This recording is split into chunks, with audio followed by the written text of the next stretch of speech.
ప్రజాప్రతినిధి న్యూస్ కి స్వాగతం.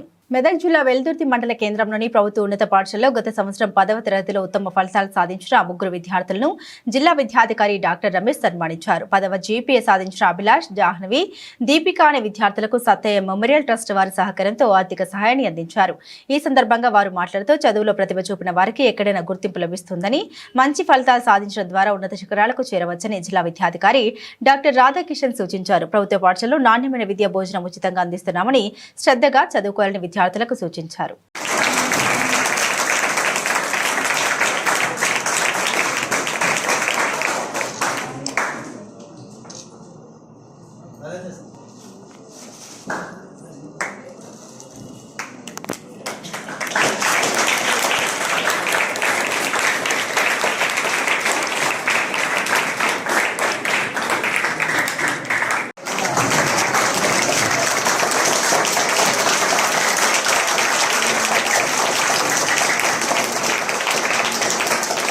మీరు స్పిరిట్గా తీసుకున్నారంటే మీరు క్లాస్లో గట్టిగా చదవగలుగుతారు. అదొకటి. ఇంకొకటి సార్, లాస్ట్ టైం నేను పిల్లలకి బ్యాడ్జెస్ ఇచ్చినాను sir. First second class badges provide చేసాను. ఫస్ట్ క్లాస్, సెకండ్ క్లాస్ అని చెప్పేసి బ్యాడ్జెస్ ప్రొవైడ్ చేసాను. అవి చూస్తుంటే ఆ బ్యాడ్జ్ పెట్టుకుంటే నెక్స్ట్ వాళ్ళకి అనిపించాలి, నెక్స్ట్ మంత్ నాకు ఆ బ్యాడ్జ్ రావాలా, నెక్స్ట్ ఇయర్ నాకు ఆ బ్యాడ్జ్ రావాలనిపించాలా. కొంచెం దయచేసి అది చూడండి సార్. నెక్స్ట్ స్పోర్ట్స్ కూడా మీరు బాగా ఇనిషియేట్ చేసేసి స్పోర్ట్స్ కూడా బాగా ప్లాన్ చేసుకోండి. మీకు స్పోర్ట్స్ ఒకవేళ టైం పిల్లగా ఏంటంటే మీరు సార్కి ఇనిషియేట్ చేయండి, సార్ స్పోర్ట్స్ కండక్ట్ చేయండి సార్ అని చెప్పేసి దట్ ఐ విల్ నడుతుండు.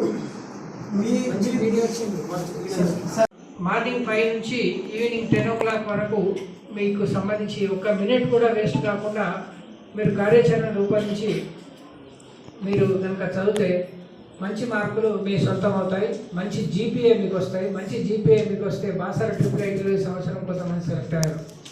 తర్వాత ప్రైవేటు జూనియర్ కాలేజీలలో ఫ్రీ సీట్ ఇస్తామని మీ ఇంటి దగ్గరికే వస్తారు వాళ్ళు. అంటే బాగా చదివే పిల్లలు బాగా ఉన్నారంటే మీ ఇంటి చుట్టూ వాళ్ళు తిరిగి మీకు ఫ్రీ అడ్మిషన్ ఇవ్వడానికి రెడీ ఉన్నారు. అంటే బాగా చదివే పిల్లలకి సమాజంలో ఎక్కడైనా గౌరవం ఉంటుంది. అందరూ మీ ఇట్లా కాలేజీ వాళ్ళే కాకుండా ఇట్లా దాతలు కూడా మీకు ప్రోత్సహించడానికి ఎంతోమంది ఉన్నారు. మరి ఈరోజు వాళ్ళకి క్యాష్ ప్రైజెస్ ఇచ్చి వాళ్ళని అభినందించడానికి విచ్చేసి మరి ఇచ్చేసినటువంటి నరేందర్ వాళ్ళ మదర్కి, ఇక్కడ వచ్చేసినటువంటి పేరెంట్స్ అందరికీ కూడా మరోసారి స్వాగతం చెప్తూ మరి ఇంత చక్కటి కార్యక్రమానికి నన్ను ఆహ్వానించినందుకు ధన్యవాదాలు.